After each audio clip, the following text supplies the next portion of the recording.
There he goes. There he is. And we got the...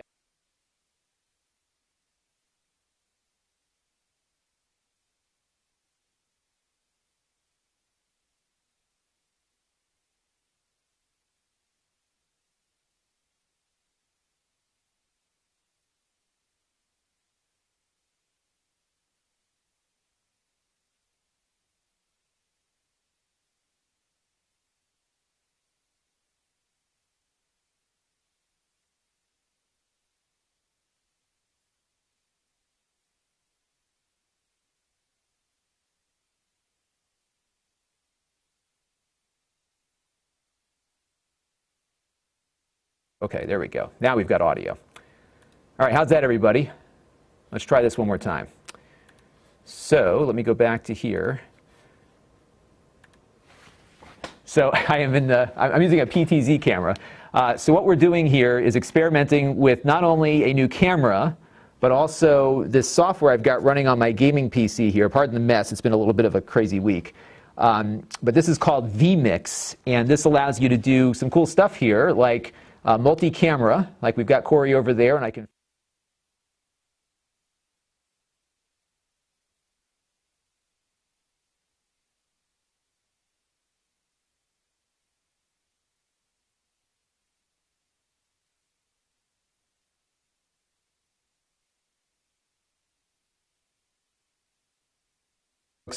Okay, back in audio. All right, so what's happening is here, every time I change the camera, the audio is switching with it, and I want the audio to stay on. So hang on a second, folks. Let's see what happens here.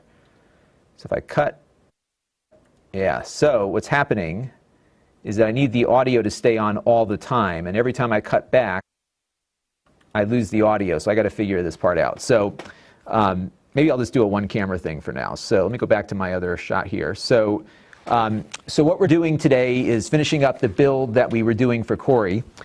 And I'm using vMix, which I haven't used before. In fact, I just installed it yesterday. And what's cool about vMix is that it has a lot of the features that my TriCaster uses. So for example, I can do like these overlay. There's like all this stuff that it can do. You see all this stuff on the screen here. So I can do like a title.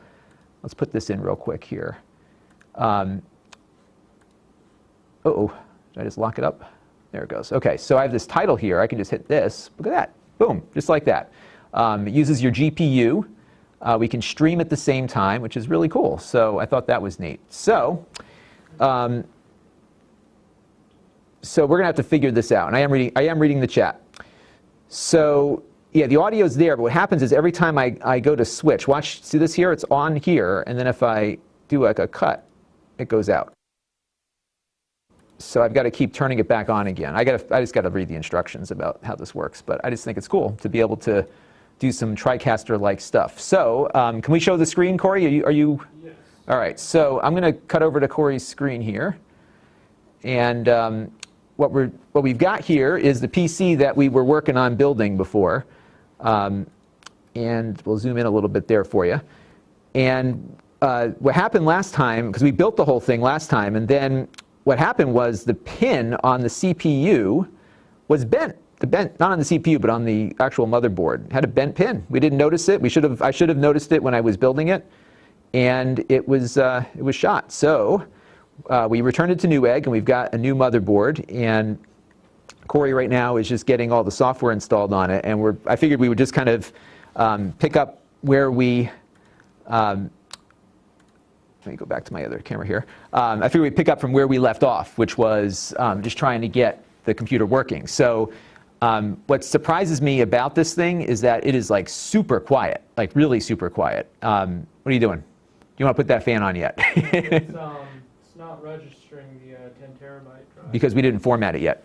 So we got to go and format that drive, and then you can get that going. So you want to put that on the 10 terabyte drive? No. Yeah, I'll show you how to format it when after we do the benchmark there and get that going. I want Steam on my SSD. So I'll take some questions here while we're just waiting for some software to install. Yeah, Eric Brunheimer uses OBS. Yeah, I want to play with OBS a little bit more. What attracted me to vMix is that it feels a little bit more like a production switcher to me. It is a paid app. It's like $60 for the 1080p version. It can go up to $1,200 if you're doing 4K, but as you all know, my internet connection here stinks, so if I'm lucky to get this stream working without too many issues, we're good on that front. So that was why we went in that direction. And what we're going to do is we're going to get Cory's software installed. I think we're going to run a benchmark on here and then kind of do a short one today because Cory's got to get to some other place this afternoon. So let's go back over here and see what's going on. You got a message? Not going to need your Steam. Oh, okay. So we'll wait for that to finish up there. Yeah, so I'm guessing, so I'm just taking some feedback here in the, Sam Private says, add input audio, not on the camera input. Okay, so let me try that real quick. Let's see. So if I go to add input and then go over to audio. Okay, don't type any passwords in yet. Let me. No, I'm not. Is it giving you? It's giving you the option to format it, right? Oh no, I wasn't formatting anything. Okay. I was just naming one of my. Yeah, we'll take care of that format in a little while. All right, so let me go back over to me here. So I'm going to go over to add input, and somebody was telling me I should do audio separately on this because it looks like every time I cut, it's killing the audio. So audio, audio input, audio device. Oh, I see. So I could say NewTek NDI audio. Oh, okay. But it looks like I got to play with this some more. So I'm going to read up on this. In the interim, we're just going to have the camera jump back and forth. So I'll get some of that software going. And we'll see where that goes. Yeah, I got a thumbs down already. I think there's somebody that just doesn't like me. It just likes to thumbs down everything I do. That's fine. Some will come along and some will not. And that's unfortunately how it goes. So Joey Levin wants to know if we got a good deal on the graphics card amidst the crypto mining craze. Yes and no. Better than the like $1,200 price tags we've been seeing. I paid about $830 for mine, but definitely not in the upper thousands like I've been seeing. So yeah, so he did not pay crazy prices, but definitely higher than retail, which is unfortunately the track that we are all on these days. Unless Stephanie just is doing a thumbs down on this one. I would agree with her on that. My live streams where I'm just testing out new equipment never quite go as planned. So especially when we're trying to build a computer at the same time. Let's see here. Let's go. Are we at the password phase there? Yes. All right. So I'm going to walk over here for a second, and we're going to get my Steam account going. And we have one of the things that I've done, and let me tilt the camera over here. I got to give you a code in a minute too, so let me grab that real quick. One of the things that we did on here, let me shoot back to the camera because I'll show you a little tip on our thing here. So I've got this little SSD. You want to lift it up for a second just so everybody can see what it looks like, Cory? Our little game SSD. Just lift it up and show the folks at home. Right. So this little PNY SSD, it's got like it's 480 gigabytes, and what I put on there is all of my Steam games. So you're good. So what I do with that is, so when we're testing out PCs, so we don't have to download the benchmarks and all the games that we test every once in a while. So I have that running as pretty much a repository for all my Steam stuff. And one of the things that I like about Steam, beyond the fact that you can get a lot of games cheap, is that you can do this portability with it. So we're actually going to be kind of doing the process that we normally do when we look at a PC here. So I'm just going to go over to here and just type in this code number so that we can get into my Steam account. And I think we'll do like the 3D Mark thing first. What do you think? Would that Sounds good to me. be a good, run like the big, Time Spy. do the Time Spy one, the DirectX 12 test.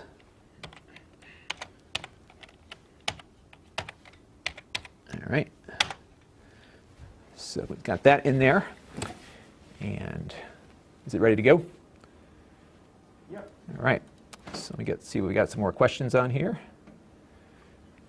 And I'm sure you all want to see what the PC looks like. So now we haven't finished doing all of our cable management. So I know a lot of folks are very particular about the cable management. This is better than the PC that is running this stream right now, so I will take some credit in that two of us, that we did, I think, a nice job on that. So we have a GTX 1080 in there, in case you're wondering. Is this a 7th generation i7, right? i7, yeah, i7 77. So we have an i7 7700 in there. Are you muted still? No, my mic's Oh, you're on. Okay. I think you're running a little lower, so I'll bump your audio up a little bit. And we've got 16 gigs of RAM. Excuse me, I have a little sniffle today. 16 gigabytes of RAM and a gigabyte gaming motherboard of some kind. We did go with the liquid cooler, which you can see. I'll zoom in on that because I can. Let's go into my thing here. Zoom in. Whoops, wrong direction. Isn't this cool? This is a PTZ camera, so I can control it from my desk right here. So we got this Corsair cooler. The parts list is in the video description in case you're curious. And what's amazing to me is just how quiet this case is. I'm not hearing all that much going on here. But we're not putting it under load yet, so I think that GPU will start making some noise when we get all the stuff running on there. So he's going to get the benchmark installed and running on that. Yes, this camera is a PTZ optics camera, and my plan is, they sent me this to review, but I might pick up a few of these because, you know, I'm a one-person operation. Well, I have Cory who helps me out, but generally I'm a one-person operation, and I like having the ability to set these presets for the camera position because I can just hit this button here. Look at that. Boom, it goes right back to him. It's not the smoothest camera motion, but it is working fairly decently. And what's cool about what we have set up right now, and part of the reason why I was eager to try out this, this software, this is vMix, is that this is all working over NDI. So that camera over there is connected not via an HDMI cable to this computer, it's just going over my network. NDI is a networking protocol that NewTek, who makes my TriCaster, kind of pioneered, and vMix and OBS now both support that. And we've got now 2 cameras feeding into this thing, including a cut here. So this camera is also feeding in with that. And that camera that you just saw there is feeding in via Wi-Fi with that Connect Spark that I reviewed a few weeks ago. So there's really nothing physically plugged into my computer. And I was curious to see, too, like what the load is on it as we're doing all of this. A lot of what vMix does relies on the GPU. But here, let me pull up, get you tighter in on the thing here. Let me zoom in on the screen a little bit. And what's wrong? Whoa, whoa, whoa, whoa. Sorry, I'm making everybody seasick here. I got to be really careful with these controls as it goes crazy real quick. All right, there we go. All right, we are ready to run. Oh, ready to rumble. Okay, let me just show the folks at home the this screen here. So we're running about 35% CPU for this stream at the moment. 25% of that is vMix. The GPU is only being used at about 9% right now, so we're not killing it too heavily here. So this is a pretty low impact kind of activity. This is a 4th generation i7 in here, quad core, with a GTX 1080 running the show. So that is what we're running with on this thing. And then I can hit this thing here and just zip back out. All right, so let's go over to Cory here and see what he's working on. So we got TimeSpy. So we're going to run the TimeSpy DirectX 12 benchmark to see how that works.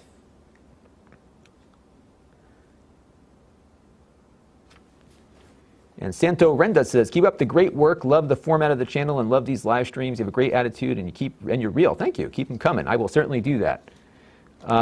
Somebody wants to know if it can play Crysis. I think it can play Crysis. I think it should be able to handle Crysis. Provided it doesn't catch on fire when we run the benchmark here. That's kind of the first step. So, Gordola wants to know, can a computer explode when overheated? There are videos on YouTube where people have like overheated processors on purpose to see what happens, and I do believe they will pop a gasket and explode if you run them too hot. Do you think we could angle that monitor a little bit towards the camera without breaking your new computer? Let me take a look. Yeah, I can zoom in on that a little bit there. There we go. Yeah. Is that good? Yeah. And I got this crappy like HP monitor kind of running the show right now, so we'll see how this comes together here. Perfect. But Razor's correct. The computer will throttle long before it blows up. But if you turn off all those safety controls, you'll be in trouble there. I can't believe how I'm not hearing the computer's fans. I think the GPU, you'll hear it in a minute when that. I'm very interested to see how audible the fans are when we run the stress test. Yes, that'll be the big factor here. Eric Brenheimer says his main system is a 4th gen i7 4790K as well. That's what I'm running on my old one. Oh, is it? So that's what I have too. And it does, yeah, I mean, I think it's, so much of it is dependent on the GPU these days, so that's really the determining factor. All right, so now we are running the benchmark. And we didn't put the frame rate display up, so I have no idea what frame rate we're getting right now, but we'll see what kind of score we get when this wraps up. And I have my score recorded for the computer this is running on, so I'll pull that up while we're letting this thing run here. Should we try running CloudGate just to see what it hits? Yeah, why not? We'll do that afterward. Definitely. All right, so let me pull up my results here, and we'll see what we get. But I'm excited. I was very nervous about this build because we had that bad motherboard, and I was really concerned that maybe the processor shorted out with that bent pin, but we got the new motherboard in the other day, and it looks like everything is functional. So we are in very good shape here. It seems to be running nicely on here. And welcome, Computer Technician JL from the UK. Welcome to the channel. Yeah, we do a little bit of this hardware stuff. If you guys like this, one of the things that I'm thinking about doing is, I haven't gone into the weeds on the hardware techie stuff, but I was thinking about maybe we do something with Cory where we maybe do a little channel where we go out and buy these old beater PCs and fix them up or something. There's so many computer hardware channels out there, I don't think I'm going to be very competitive. But if I can come up with some concept, that might be fun. We may experiment with a little bit of that. It's just harder now with the monetization to get started now with a new channel. But we might try it because Cory's got time. We're keeping on a good thing, and I need to start figuring out more ways to bring more content to the mix without having to do everything.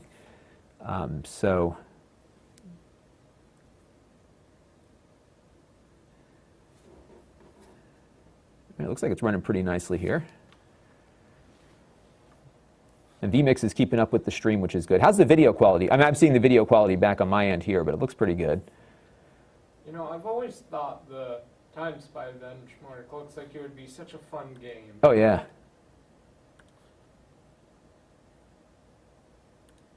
That's weird. It wants me to sign in to chat on my own thing here. Let's see, Lon.TV extras. Okay, oops. That's weird. It was like...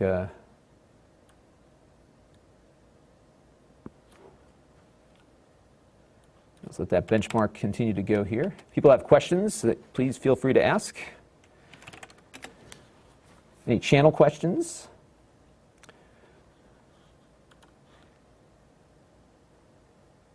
And one thing I need to do is get a few more of these low-cost GPU-powered laptops in, too, because I've been looking at my traffic, and those have been doing really well from a viewership perspective. And Montisa Cadis wants to know take 2 on this. Yeah, so the first take, we had an issue with the processor. The motherboard had a bent pin on the processor socket, and we didn't notice it when we built the whole darn thing. And we spent 2.5 hours troubleshooting it. But Cory got here maybe a half hour. When did you get here? Oh, you've been here. You got here at noon? It's 1:30 already. How could it be 1:30 already? Wow. So we got it put back together in less than an hour, and now we installed Windows, and then we started the stream up. So good news is Newegg got him overnighted him the motherboard after they received the other one, so that was good of them.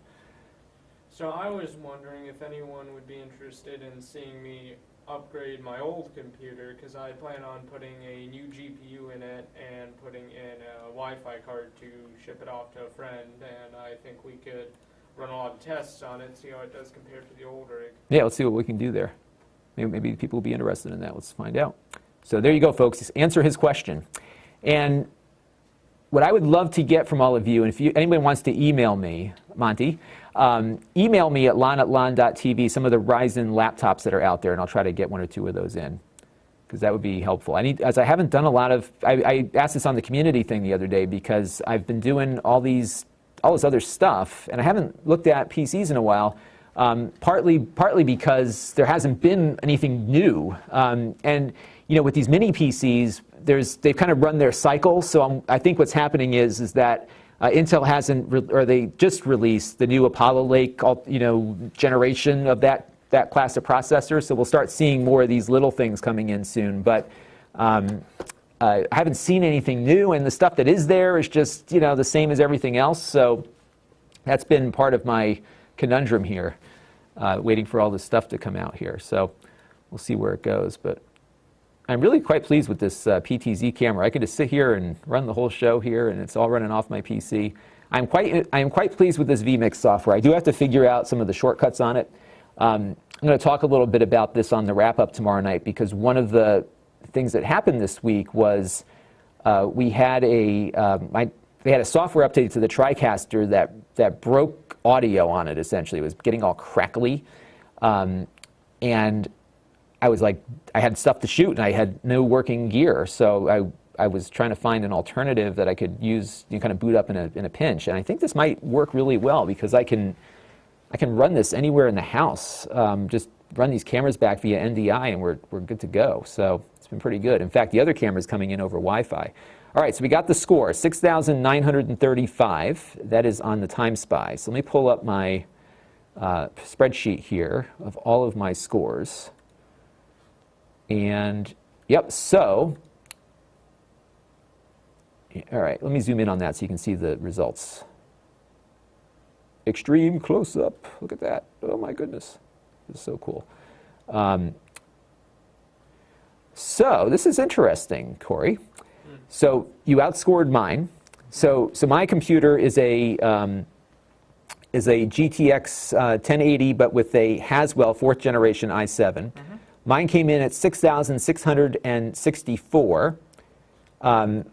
Graphically, we're close, but you did a little better. So 49 frames per second is what you got on this test. I got 46.5. Graphics test 2, you did 43. We're kind of in the margin of error on the graphics, but that's because we have the same GPU, not overclocking it. I mean, if you started overclocking yours, I'm sure you'll do a little better there. CPU test. You beat mine. Did I? No, I did. So we got a 0.20. Yeah, so it's within. But I think this is kind of the thing, is that you could get a 7th generation processor, i7, but on a game, does it make all that much of a difference? I mean, in this case, not really. So that's why I haven't upgraded. The only thing I upgraded on my PC was the GPU last year. Now, I bought my GPU before the craziness that has ensued with all this stuff, but that's intriguing. So I think once he starts tweaking and optimizing his PC, it'll be fun to see what results that we get on this. So I think what I might do real quick, Cory, is just record this in the spreadsheet so that you have a reference when you start. So we'll say Cory's. And somebody asked about what the total cost was. How much have you spent on all this stuff? The computer itself. Like the whole package there. Yeah, the whole computer itself, just shy of $2,300.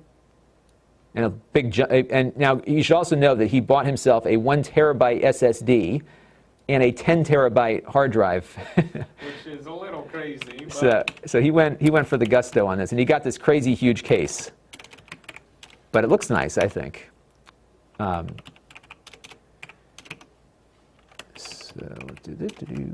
now I think what we should do. There is another. I'd love to get some feedback from all of you on what else we should try to run on this thing real quick. So, did you still need that? Nope, you're good. I want you to do the CloudGate just for the hell of it. All right. Yeah. So let's try running the notebook test. All right, we're going to do the one we usually run on the laptops here. This is the CloudGate. And we'll let it run its little benchmark here first and see what happens there. Oh, we got to do the stress test also. That's the other thing we got to run. Although I don't see you failing that with the case wide open like this, but I'll tell you what. I didn't even. You may want to check and make sure your GPU fans are running, because that thing's quiet.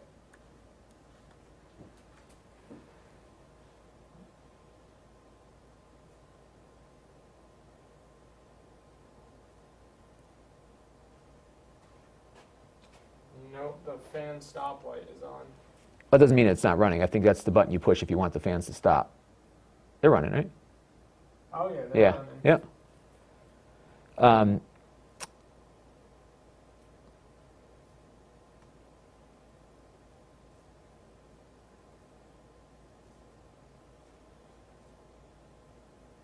So Razer recommends if you are going to overclock the CPU, when you get that software loaded for the liquid cooler, Yes. make sure it's not running in the quiet profile. He says, while it can handle it, high liquid temperatures cause the liquid to leach into the tubing over time. Good to know. Yes, so be aware of that. So we answered the cost on the build.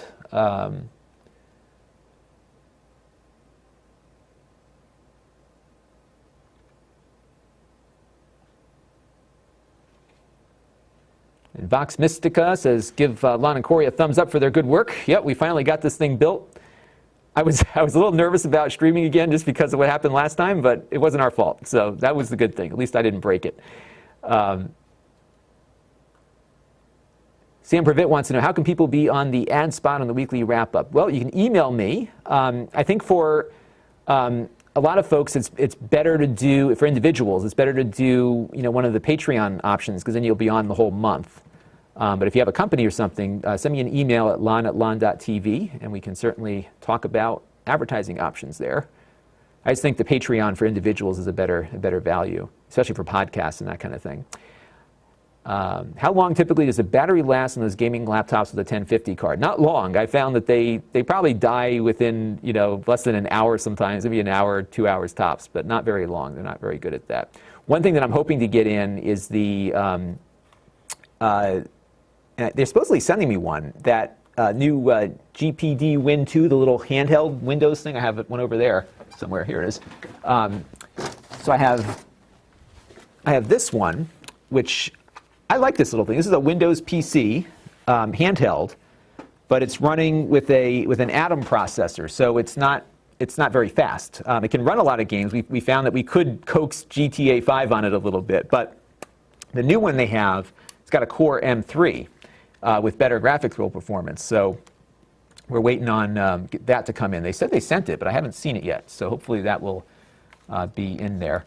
Eric Brenheimer notes that there isn't a drastic jump from the 4th gen to the 7th gen. The big difference is because of the jump from DDR3 to DDR4, and that memory makes more of a difference. And I'm pretty sure that on my gaming PC, I went with the DDR4 RAM. I'd have to double check, unless maybe it wasn't available on the 4th gen.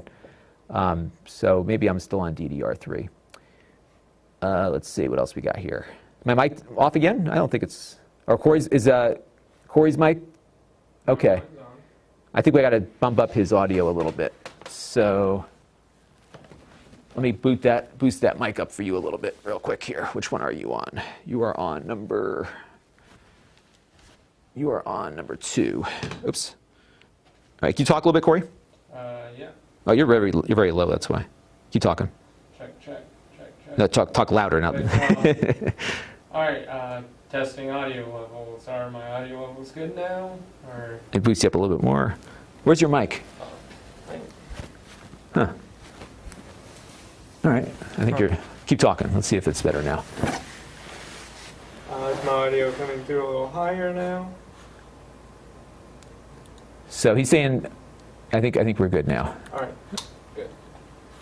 This could also be an audio issue with this crazy thing I'm doing. What do we get for a score on that one? 35,130. And if we go to the spreadsheet here,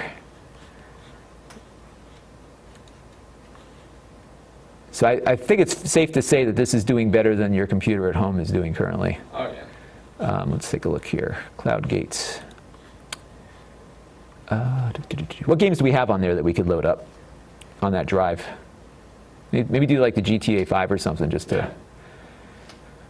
Okay, so CloudGate on this. Oh, this is with my 9s. I never tested it on the 1080 on my computer here. So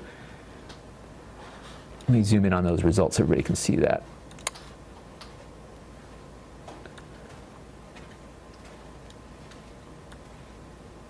So I think it's safe to say that we can run a 10-year-old game very nicely on this very fast rig here. That's pretty good. Not bad at all. Yeah, why don't you put GTA 5 on there or something, and we can... Got it, but Oops. we should run the stress test first, should we not? Oh yeah, let's do the stress test. Yep, right. So we're going to do one more thing. We're just going to run the stress test. This I don't see us failing just because we have the case wide open right now. But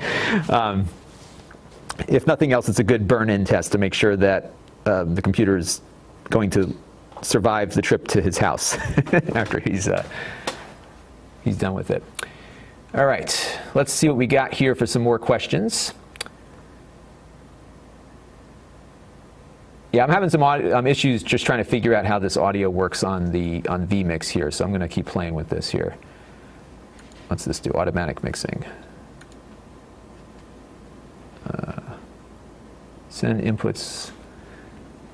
Yeah, sorry folks for the audio issues. We just have, I'm learning this new software, which I'm playing with for the very first time while I'm streaming to you all, so I figured it was a... Okay, yeah, so what's happening here is, let me check one thing on the camera. Oh, I see what happened. Okay, hang on, folks. I know what's going on here. Hang on. Aha. All right. Okay. Cory, can you talk again? Yeah. Okay. How are my levels Gets better. now? So what happened? Good. Yeah. So what happened was, Cory, I had my camera configured for my trip to Toy Fair, and I had both audio channels mixing into one, so it was picking him off of my mic, which was what the issue was. But now we should be okay. All right. Sorry for the audio trouble, folks. It's weird seeing that test without just really hard lag. Yeah. Yeah, this thing's just right. Usually we run this test on these crappy these crappy new computers that are just running these really slow processors. So to see this thing running at full frame rate is pretty good. And I'll try to do here is get in on the frame rate there so you can all see what that is. Let me grab my thing here and zoom in. All right, and zoom in. See if I can get it to. Yeah, so we're running at about 100 frames per second on that DirectX 12 test. So that's pretty good. I think that's pretty good. I really like this camera. It's so easy to use. And I can just go right back out here. Yeah, so I appreciate you all bearing with me as I experiment with this new streaming thing. Yeah, Monty, we're going to close the case later. I just wanted to just do a burn-in on the hardware to make sure that I can send him home with this thing and not blow it up. Computer technician wants to know, what's a good camera for YouTube? And you know, my thing with YouTube cameras is you want something that just gets the job done for you quickly, because I'll give you a good story with this. Let me get over to my other shot here. So I started with like whatever, I had these somewhat cheap cameras, just basic HD cameras that I could use, and that worked fine. I upgraded the cameras a couple of years ago, and actually I had bought new cameras to go to CES for the first time, and it was like the first year that the channel was really doing well, so I figured I would reinvest some of the earnings and get some new cameras. And I got these two cameras, and they were working okay. But when I upgraded to the TriCaster, I noticed that there was jaggedy lines and things weren't looking too great. And as it turns out, most cameras only output 1080i through their HDMI cable. And that means that you're getting an interlaced signal over to your whatever you're recording to. In this case, I was interlacing to my TriCaster, and it was de-interlacing, but there was jagged lines, and I was dealing with a lot of complications with stuff. So I had to upgrade to a pair of cameras. I got these JVC cameras. In fact, I could probably show you what one of those looks like here. I got these JVC cameras. There's one right there. This is my main set, as you can see. I'm actually about to redo my lighting. That's next weekend's project. But these are the cameras that I ended up with because they could output at 1080p at 30 frames per second, which is ultimately the format that I'm outputting to. So my philosophy with this stuff is I think viewers care about quality. I mean, they certainly do to some degree, but I think the content quality is more important necessarily, perhaps, than the actual production quality. So my philosophy has always been buy what you need, not what you want. And that seems to have been a good driving force behind this, because every hardware purchase I've made has improved my workflow because I've been working enough with it to know that I needed it. And that was the direction I took with it. So that's my advice. So it's kind of wishy-washy, but I think if you have a camera, use that until you know you need something else that's better, if that makes sense. Let's see. Yeah, I'm going to have to play around with the audio here a little bit, folks. Yeah, the mics are on. It's just the... Let me check and see if it is, in fact, on. Yeah, both of them are on. I got to play with this a little bit. What's happening is that it's running us over different channels, and some people's speakers may be better. So, yeah, we'll figure it out. This is just the first test of the software here. So once I now take what I've learned, I will make improvements later. So you know what I'm going to do? I'm going to switch back to this one-up thing here, just so that you all hear me out of the same channel. And I will go back to the drawing board on the audio soon. So, all right.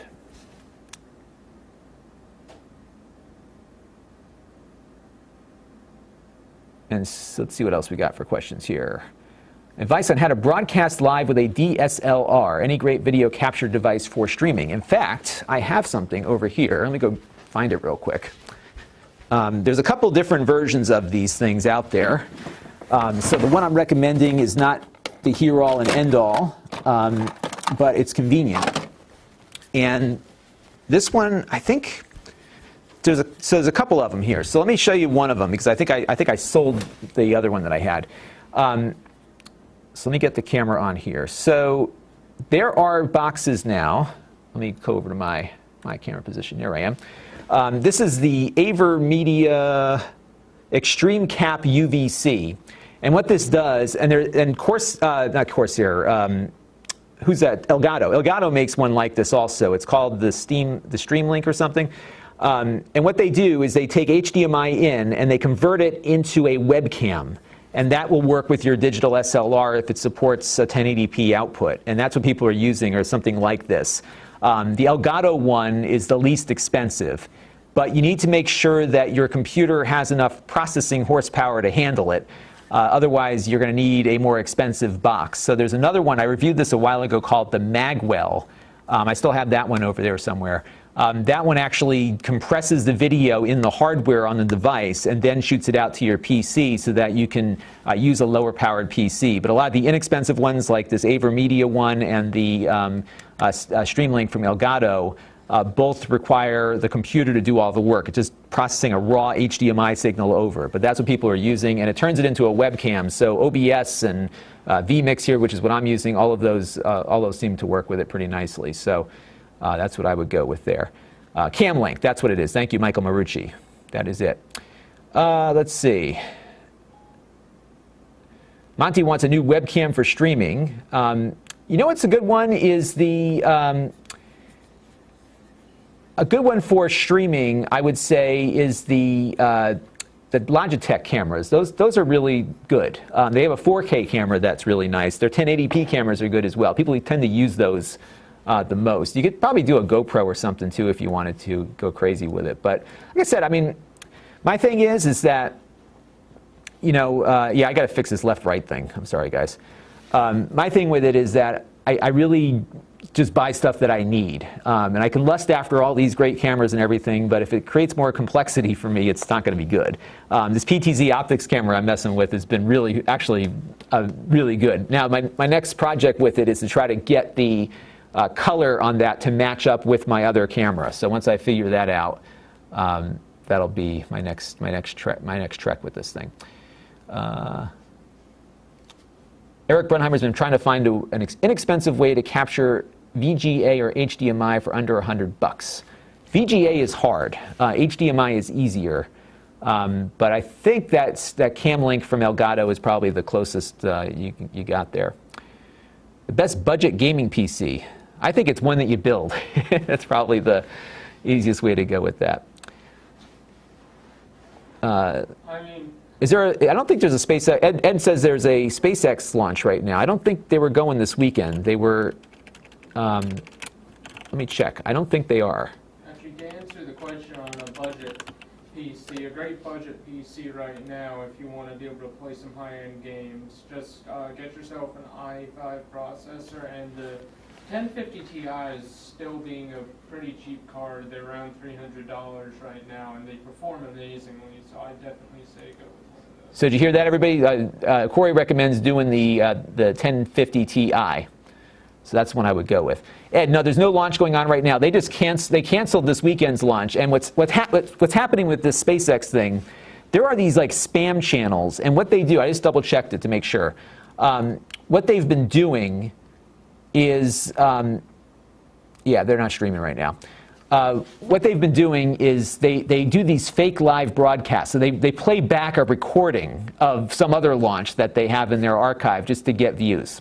I reported that channel because that's not fair to those of us who actually work on this stuff. Yeah, Daniel, this is an issue. I got to figure out how to mux the audio together here on the input here. Let me see if there's a way I can do this on the NDI thing. Let's see, automatically mix audio, audio settings. Hang on, actually, I'm getting somewhere with this now. Let's see, general. Plugins, EQ, compressor, noise gate, channel mixer. Okay, actually, what if I do this? Okay, I think I got it. I think I got it now. All right, so hang on, everybody. Let's see. All right, Cory, can you talk? Yeah. Keep talking. Check. Check. That's good. Okay, I think I got it now. All right, let me know, everybody, if that fixes your audio issues, because I think I figured it out. And this is why I do these live streams, so I can learn how to do all this stuff before I've got some big fancy one to do. All right, everyone says that's good. That's good. All right. Looks like we passed the stress test. All right, we passed the stress test, so let's go over and check out that. So hit my little preset. Boop. Look at that. Oh, wrong one. There we go. Hit that little button there, and off it goes. Okay. 98.3%. Not bad. So that's good. The computer did not explode. And actually, I think you might do better when we get the case locked up and you don't have any air kind of hanging around. And we also don't have one of the fans plugged in. That's right. We still have one fan to plug in, so not bad. Let me zoom in on this so you can all see what we got here for. So we're in that 20 times. So what was our?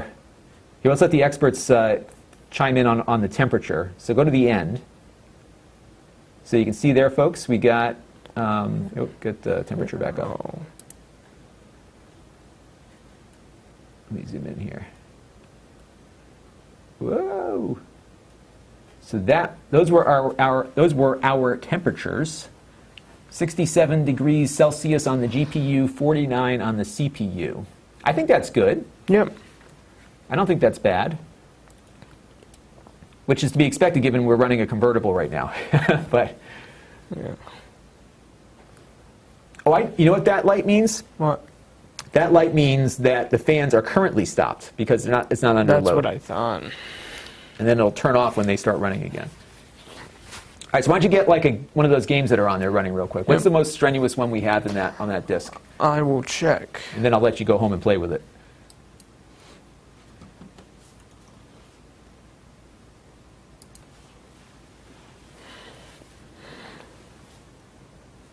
Monty says the temperature is good. And I'm glad we got that audio thing figured out. So the last thing I got to figure out with this software is how to get... Yeah, Doom and GTA 5 would be... You put Doom on. Let's do Doom. And just crank the crap out of the settings on it and see what... I love that Doom. I think they did a great job with that. Yeah. What's also been fun about this project is that I don't feel obligated to upgrade my computer now. Not that there's anything wrong with the one you got there, but it looks like the CPU is about the same until you start overclocking yours. But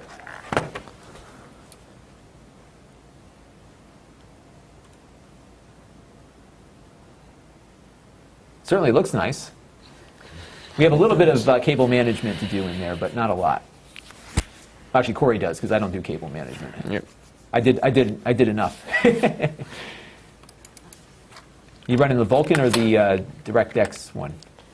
I will check. There's two different. Which one is it that we want to be running? Is it the Vulkan one we run? Or no, DirectX? I think we usually run the Vulkan. It doesn't. I will see which one. Whatever one loaded up was one we'll run with. I'm pretty sure. So Razer is saying that the video card will show consistent improvement from overclocking until you hit around 80 degrees Celsius under load, and that's when it'll start throttling. And he says you're not going to get that hot unless you do a shunt mod, which sounds dangerous. Mm-hmm. And people are suggesting we run it in Vulkan. That seems to be the most optimized version of it.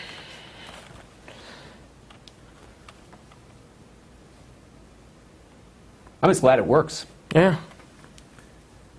And it was funny because I haven't really built a PC since the last one I really built was the one that I'm running this stuff on here, and I did that about 3 or 4 years ago, and it was not a pretty build for a whole host of reasons. Partly because I hadn't built a PC in a long time when I did that one. So.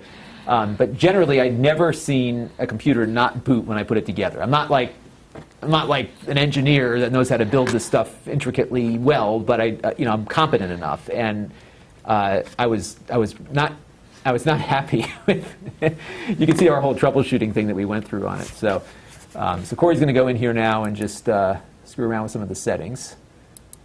You go over. Oh, you got to try. You got to go into the game before you can do the arcade. Oh, that's right. You can run it there. That's fine. All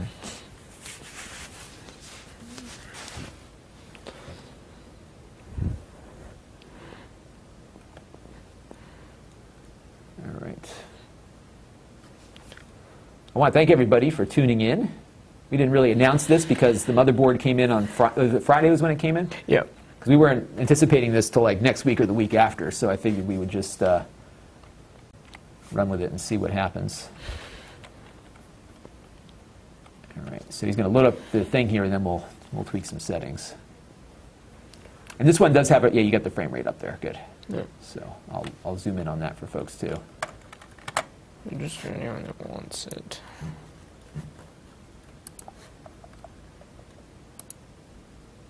What? Yeah, just allow that. Yeah. We installed Windows off of an SSD that I had here, so it really came in pretty quick there too. So does it just feel faster than your old computer with all this zippy? Oh, it already feels. So what's your current configuration? I've got the 4th Gen i7, same one you have. I have a GTX 750. I've got an HDD in it, and I don't even think it's a 7200 RPM. Oh wow!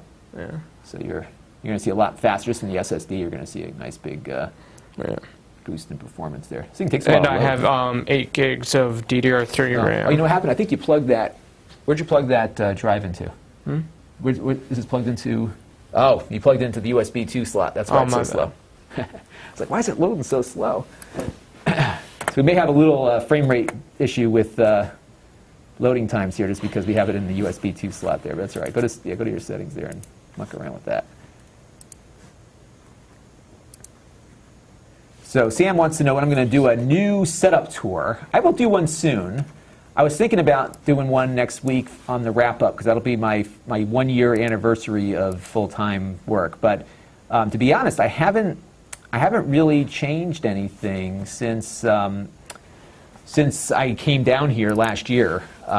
Everything's been working up until last week when I had that audio glitch. So I haven't really done much different, just because things have been working in a pretty decent way. But this NDI technology, this point pan-tilt zoom camera, has been all this NDI stuff has been a game changer. So I'm probably going to start looking at doing some different stuff. I'm very interested in this vMix software, just because it's providing. It seems like it's holding the stream together really well.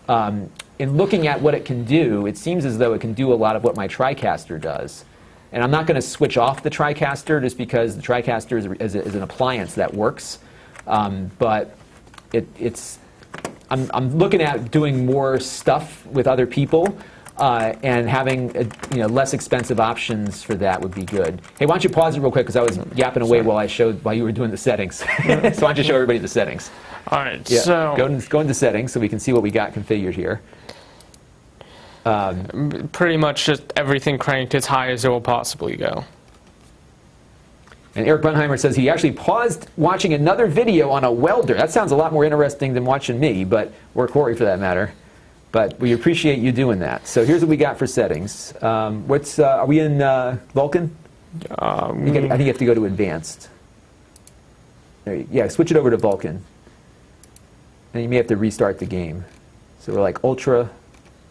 Yep. Put some dirt on that lens. Click on that lens dirt. Where's There you go. Do you want to keep these advanced settings? Yes. Yeah, I'm trying to figure out what to do about the 1 year anniversary. You know what if you all watch the 8-Bit Guy, he's got a great channel. And what he did is he kind of did a day in the life of what he does all day long. So I might do something like that, just to kind of show you what my work day is like. The problem is, like, every day is different. That it is. Yeah. Because we never know what's going to show up or what's going to break. Oh yeah, like that one day we were middle of filming and we had to work without power, and I was like working off the laptop with just the battery. That's right. Yeah, we had the power. The power went out, and Cory had he was on call until the battery died. Yeah, there's always some crazy stuff going on here. But what's funny is that when you are self-employed, what constitutes the workday changes dramatically. So, I work on the weekend. I work at night. I might take the kids to school and do something different during the day. So my whole thing is just to have enough content queued up for the channel. I try to get the wrap-up done on Monday. Sometimes I shoot the wrap-up on Sunday. Other times it's Monday. And then I try to get at least 3 videos uploaded to the channel each week, because a lot of my channel's revenue comes from search traffic. So I need just a lot of content up, and I cover so many different things that the subscribers don't all have the same interests either, which has been a little tricky. So I really try to get a lot up, and that's why I shoot live to disc with that TriCaster over there, because I don't have to edit as much. Generally, Cory does a lot of the editing now, and he just mostly strings the clips together. We occasionally slip in stuff, but by and large, that's our workflow. So it's all about output. Output, output, output.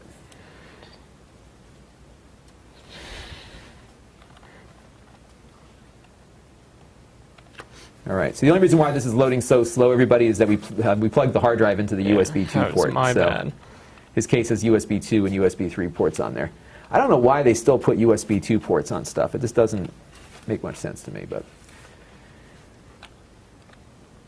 well, I appreciate everybody sticking around. We got 120 people watching. So Awesome.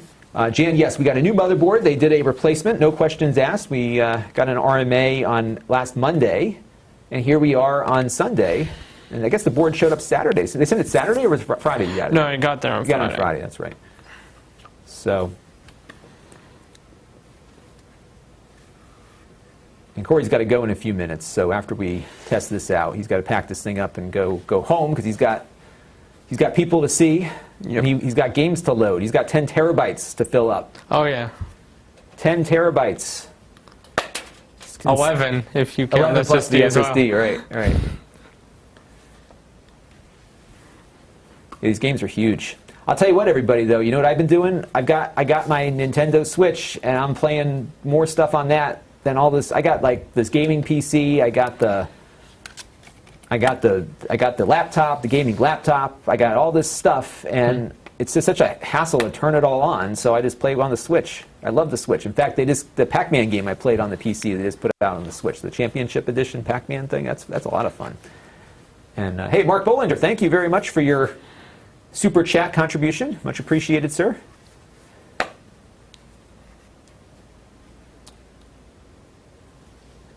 Razor says the reason why they do the USB 2 is that some devices do not work well with USB 3 controllers.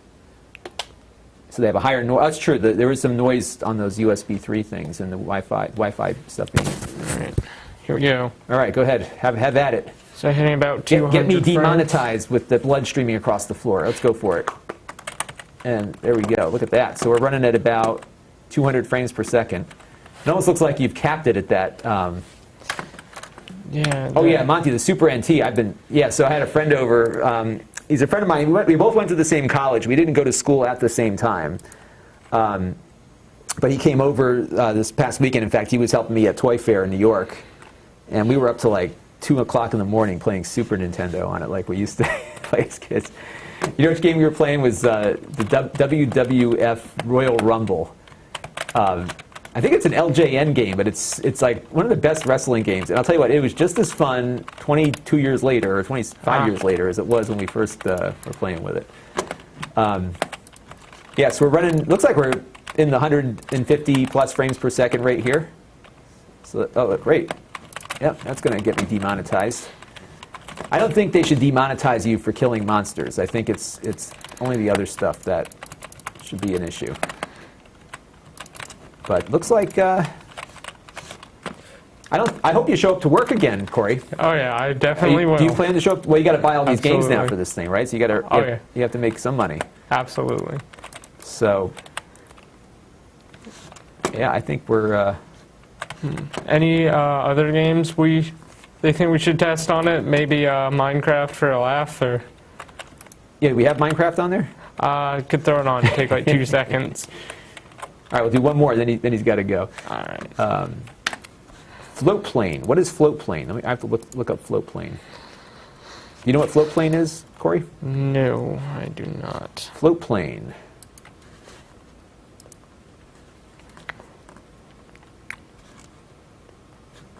Linus Tech Tips. We're hiring devs for a float plane club. What is? You guys need to tell me what that is. Is that something that Linus Tech Tips is doing? This extension modifies the float plane club website to look more stylish. Oh, Linus Tech. Okay. Got it. Might want to pull it off the screen. Oh, sure. Yep. Hang on a second, folks. I got to. I don't want my Minecraft password getting out there. You're all set. So it's a video content platform. I was not aware of this. This is something. You guys have a link to that? Can you send a link to Floatplane for me? So they're hosting their own video. Is that what they're doing? Oh, he's making his own YouTube. Interesting. You know what the problem is with all this stuff is that hosting video and doing it to the scale that YouTube does is something that you could do if you had $1 billion. I mean, the amount of resources. If you think about what's going on right here, I mean, I'm just some dude streaming some stuff out of his basement right now. You all logged in over there?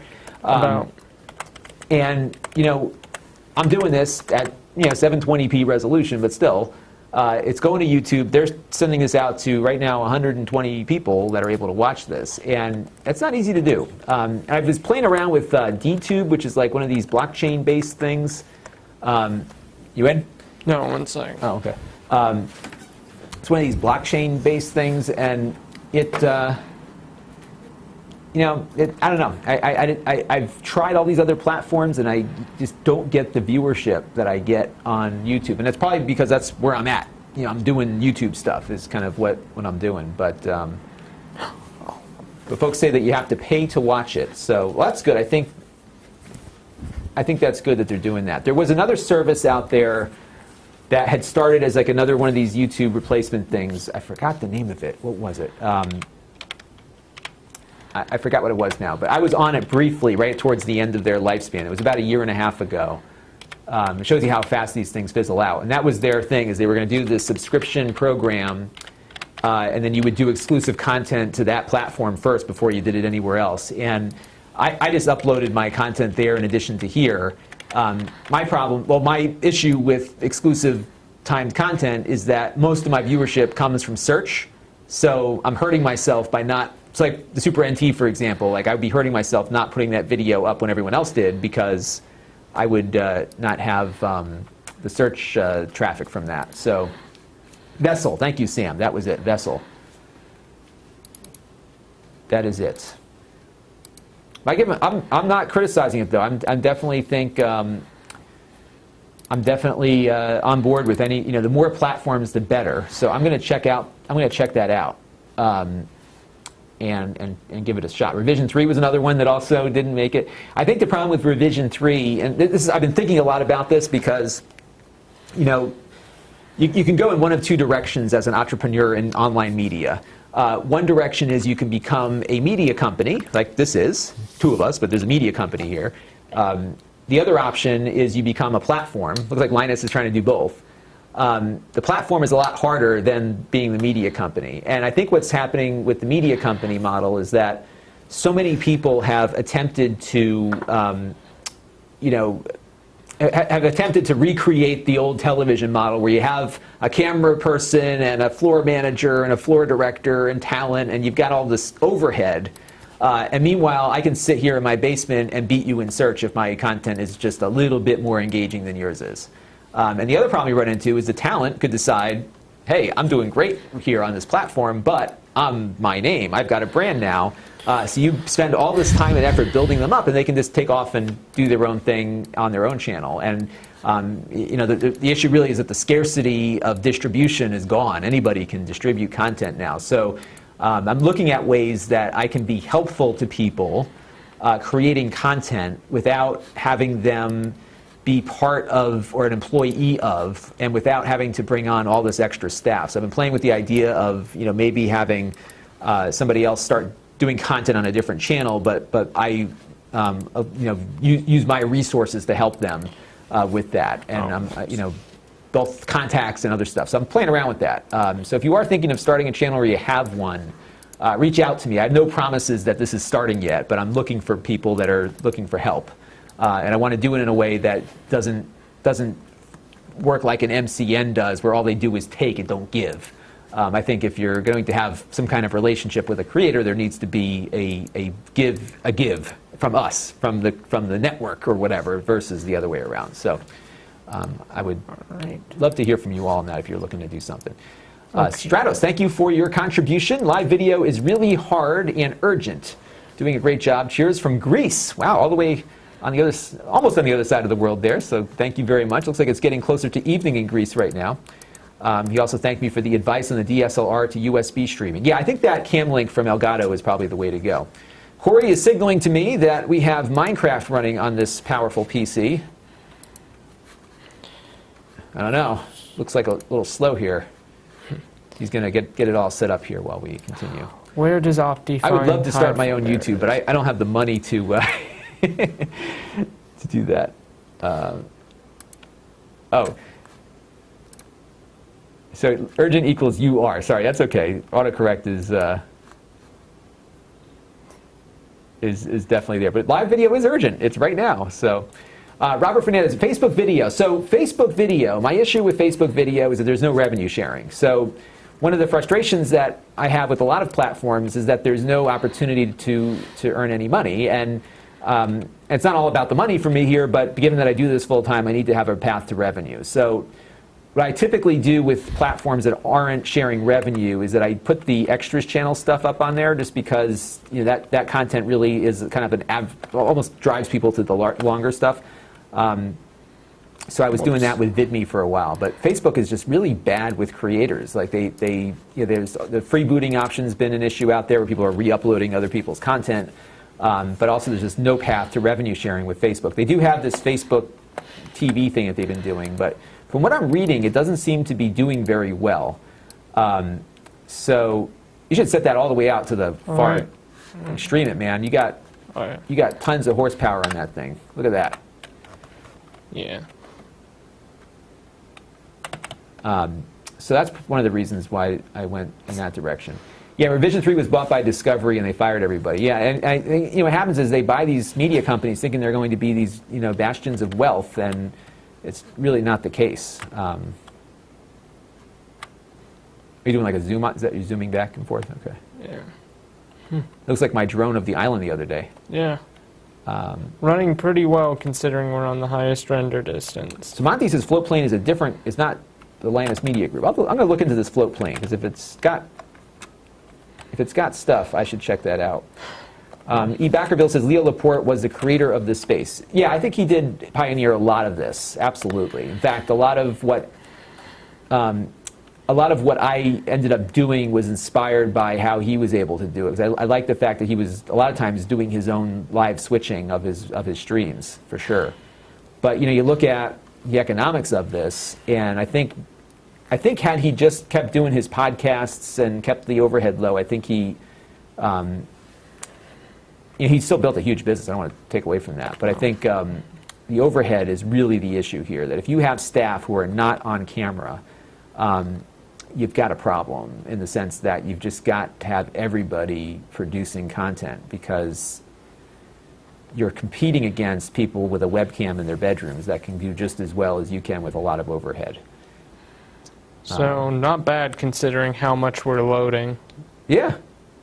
There's a little bit of lag there, but I think that, did you install onto your SSD or onto the, I wonder if it's reading from that slower SSD we had installed on there. Yeah. Is there a way to tell? Yeah. So Razor said the vessel went down because of bad user experience and massive debt since they were offering major YouTubers. Wow, they didn't offer me squat, but they were paying $100,000 to $300,000 as a sign-in bonus. Man, sign me up for that. But yeah, he's right. They blew through their money. Part of what happens too is that these venture capital funded things, they get all this cash, and they're like, we got cash, other people's money, let's just run with it. And you can't make that work. It's got to be real. So part of what I've been doing over the last year is just trying to figure out, is this even sustainable for me and Cory here? If I can afford to pay him and make a living, then okay, this is good. So now what? And that's my question next. But I don't intend on creating another YouTube, but I do want to take what I'm learning and do something with that. Because I think there are more spaces out there to do that with. Just in case it is reading off the Yeah, throw it on the other one there. Yeah. I think it's Minecraft, it's Java, it's all that. Yeah, crap. all right. But looks pretty good. So I'll take a few more questions here, and then Cory's got to hit the road. So Slade Surfer says, really appreciates my Plex videos. Thank you. I've got one coming up hopefully later this week. So I will check that out. Let's see. John Ellis is a subscriber to Float Plane. I'm going to go in and check that out. I got plenty of stuff I can send them. By the way, I am on Amazon now. I'm in the video shorts on Amazon, so you'll see me popping up with next to products and stuff. Timothy Vreeland wants to know if I can make a guide of making money outside of YouTube ad revenue, such as Amazon referrals and stuff. Yes, in fact, I'm going to be in an article on TubeFilter soon. They interviewed me about affiliate marketing, which includes the Amazon affiliate stuff. Affiliate links are a good chunk of the revenue. In fact, early on, it was more revenue than YouTube was. So you can do well. My process is, when I review something, is that I really want to find an affiliate link for whatever I'm reviewing, wherever it is. And I've signed up with a bunch of different services that can help me get those quickly. One of the issues that I have is that I live in Connecticut. So Connecticut passed a law that said I'll use an example. B&H Photo Video is a great example of this. So B&H Photo and Video only sells in New York State, in New York City even.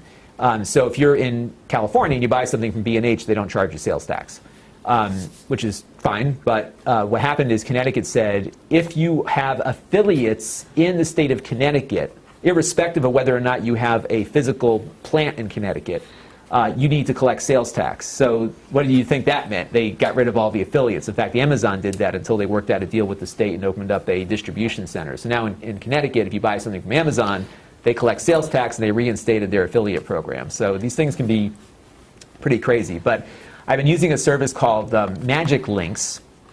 And now I sign up for as many affiliate programs as I can, given the sales tax issue. But Magic Links has their own affiliate relationship, and they take a cut, but I can link to something that I can't otherwise link to as an affiliate directly if I use Magic Links. So you go on there, you put a link in, and they'll tell you whether or not you can monetize it. So I've been doing a little bit of that. Let's see, a couple more questions here. Love the Mavic Pro video from Trevor Paisley. For the cost, is it the best you can get currently? I think so. I really like the Mavic Pro. Corey, you liked the Mavic Pro. I loved it. Yeah, it was really fun. We actually had the two, my old drone and the new one, flying next to each other. We almost crashed them into each other, but that was cool. He enjoyed. Yeah, I like it. And you know what I like about it is the form factor. I don't think I have it down here. Do I have it down here? I think it's upstairs. The form factor on it is fantastic, and that was why I got it, because I had that huge drone, the Phantom 4. I never used it because it was like this whole piece of luggage. Like if we go to Nantucket once a year, which is a little island here in the Northeast, and I would love to have gone and brought that with me, but I have all this luggage with the kids and everything. So now I can fit the drone inside of my bag, and it's every bit as good feature-wise as the Phantom 4, at least for what I was using it for. So I'm really pleased with it. I think it's a good value, really tiny, and in 2 months they'll have something new and better. That's how they usually go. Let's see what else we got here. You know what's funny though, when I do the drone videos, I get like very little viewership on those. Because there's so much drone content, especially about the DJI stuff, that I rarely do very well on those. Eric has bought car parts using my affiliate link. Thank you. I appreciate that. If you want to get in touch with me about a channel, email me at Lon@Lon.TV. I want to make it clear that I'm not promising anything yet, because I got to get something started locally here first with somebody that I have nearby, because I need to experiment with this model. But I'm eager to start playing around with some other stuff in different sectors too, in particular. So email me, and we'll see where, I'll get you on my radar screen. Let's see. Did I see the King of Random seminar on being sustainable? I did not, Daniel. And you know what? It'd be great if you could email me, Lon@Lon.TV, a link to that, because I'd like to watch it. I always like to get new ideas. Tall Steve-O from the UK says, sounding and looking good. Great. This was the fun part about the stream, is not only did we get the computer working, we got this new streaming thing figured out here. So I will give you a refresher as to what we have configured here in a second. Let's see. John just asked about B&H Photo, and yeah, they don't accept affiliates from Connecticut, but I do it through that Magic Links thing there. So, yeah, DJI. So Demography Now says a Mavic Pro and the DJI Care Service. Yeah, I did do that. It's an insurance program for drones. I did get that. It's for a year. It was $90, but I figured if I'm going to fly the drone more, then I'm probably going to want the insurance, and they'll just replace it for you with that. And Cory, the Grand Champ, says you have a great name, but he spells his with an E. You're just the Y. I have a friend who actually spells it C-O-R-I. Of course. Yeah, so he's got to mix it up every once in a while. MG Fur wants to know if I would consider a head-to-head between an old MacBook Pro and a new cheap laptop that you. I might maybe include the old MacBook Pro in my whatchamacallit, benchmarks. Here's the thing with this, with the whole used computer. A lot of people will come on when I review a computer saying, I can get this used thing from eBay for X, and I'm sure you could. Part of the problem, though, is for me to review something, it needs to be enough of a mass market, first of all, for people to search on the video to find it. Like, look, if I got 100,000 videos every time I uploaded, views every time I uploaded a video, I would do more of that kind of content, but the reality is I don't get that much traffic initially. So I really got to focus on products that are out now that people might be searching for. But I am thinking about, Cory and I were just talking about this offline. There's this channel that I love on cars. It's called Hoovie's Garage. And he buys these like beat up cars and he tries to get them working again. And we were talking before we started streaming about maybe doing something like that, where we go out and find like these off-lease junk computers and try to get them as fast as we can get them, and then maybe sell them or something after we're done. So we're going to play around with that idea a little bit and see what we got going on there. So we'll see what happens. Jan Willem Van, you make a better door than a window there, my friend. Sorry. You want to shut down? You're all set? No, I'm just going to so format we'll the wrap drive. up here in just a second. I want to just thank Jan Wilhelm Van Barneveld. Good job, Lon and Cory. Like to view your channel for a long time from the Netherlands. Thank you. A lot of international viewers here today. So I'll take a few more things here, and then we got to wrap up because Cory's got to get out of here, and I got to help him get the computer out of this dungeon down here. John Ellis says, I'm thinking of starting a Twitch stream on the technical aspects of gaming and streaming, as reviews seem to focus on raw performance and not configuration and tech issues. And I think Twitch is a good place for that because you can spend the time to do that. It's funny how different live streaming is than produced content. Because I'm always thinking about how do I get this as concise as possible. Whereas live streaming here, I'm just blabbing away, and we're all having a fun conversation. It's a fun thing here. All right, take a few more things here. Thank you, Zombie Bits. Inksley says hi. I say hi to you. Off Grid, good day from Australia. So great, we can do this in the future here. Just awesome. So, and then Eric had mentioned here that he was looking into the PTZ optics camera. Yeah, these are not that, well, they're not cheap. They're like, I think the starting point is like $1,200. And $1,200 gets you the camera that I'm using. But the one with the NDI is like $2,200 because they have to get a license from NewTek for it. But this has been great. Yeah, so before I close out, I will remind you all as to how we're doing the stream. So here on screen, I've got this control panel here. You can see what I'm doing. So I'm able to control the camera. This PC down here is what is running everything. This is my gaming rig that I built a couple of years ago. You can see I got this huge fan on there. Isn't that cool? This computer is streaming to you right now. And what's really cool is that all of the video inputs that we have going into the computer are coming over the network via NDI. And if you want to know what NDI is, I did a review of a product called the NewTek Connect Spark. So go on my channel and search for Spark after we finish the stream so you can understand the concept here. But basically what it does is it takes video, and rather than having an HDMI capture or something like that, it puts it out over your network, and then you can do this. And it works with my TriCaster, but it also works with vMix, OBS it works with also. So it is really convenient. This is kind of cool because this software is about $60, and you can do these cool overlays like this. I can do 2 or 3 up things. It looks like a lot of what I can do on the TriCaster I can do with vMix here. So I'm going to be experimenting with this as a secondary option for some other stuff that we might be doing. So it's pretty cool. I mean, I just like the fact that I can turn the computer on, have the cameras anywhere in the room, and it just works. In fact, the other camera and my audio are streaming over Wi-Fi into the network. So it's like amazing just how well it works. So I'm really impressed with it. So but Eric's saying he's doing live auto repair video streaming from a GoPro hooked to my laptop. Yeah, I mean, I think people like to watch the process. And it's a matter of finding, I think, the right platform for what you're doing, which is interesting. So I really want to do more with the live streaming. In fact, what I'm working on right now, I got a couple things I'm working on. This camera helps a lot with it. And what I'm noticing now in my workflow, because now Cory's on board, he's got his thing down, he knows what he's doing. So I'm finding that on like Thursday and Friday, I have a little more time to do stuff. So the 2 things I really want to get going, one is a podcast that delves deeper into stuff, just a podcast only kind of thing. Those are easy to do because it's just talking. I just have to schedule guests and stuff. And the other thing I want to do is more live streams. And for live streams, I just don't want to do something where I'm like, hey, here I am, let's talk. I really want to have something to do. So we're building up a topic list of things that we can show. One thing I might be doing is there was that live streaming thing that I never got to. What's it called? Where did it go? Great. Parsec, which was a very efficient in-home game streaming and out-of-home game streaming things. That's a topic that we'll pursue. So that's the kind of stuff I want to do. And I'm just gauging, what the audience level is. I get about 120 or so who watch when it happens, and then we're getting a couple thousand views from the replay. So it's looking like it's viable.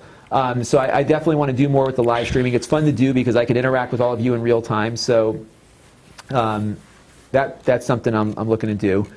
Yeah, so we'll see where that goes. Let's see. I'm not going to do any AR-15 rifle builds. That's not something that I think will do well for me on the channel here. Plus, in my state, you can't own one.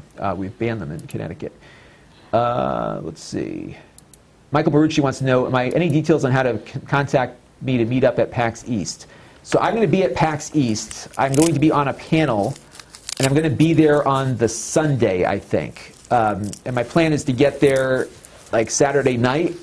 So email me. I'd like to hear, I'm going to announce it again this week, just get a list of people that are going so I can reach out to folks. Maybe we'll do a meetup or something like that. So I will be doing that. Sorry, Michael, I didn't see your earlier chat, but sometimes it gets lost in the thing here. So Zombie says a little HP Mini from a couple years ago, it still works. Yeah, I mean, I think the PCs, we've hit a maturation point here. So, all right, folks, I got to get Cory out of here. He's got to be someplace, and I have to get ready for the wrap up that I need to either prepare for shooting today or maybe shoot it tomorrow. I don't know, see what kind of mood I'm in. But I want to thank you all for tuning in. And this was a great experiment, first of all, because we had a successful outing here. The computer's working. Cory's got his, he's going to start messing up his BIOS here when he gets home. So we're going to put this thing back together and call it quits for the day. But I want to thank you all for tuning in and bearing with all the technical issues we ran into with the stream. I'm still trying to figure out everything. I got to clean some fingerprints off that monitor, too. That's going to do it for now, but we will be back. We'll have more live streams, and I'll tell you when I'm going to do them next time so you know when to tune in. So stay tuned. Get on my email list, too. We'll start announcing stuff on that as well. So until next time, everybody, thank you all for watching, and we will see you again soon.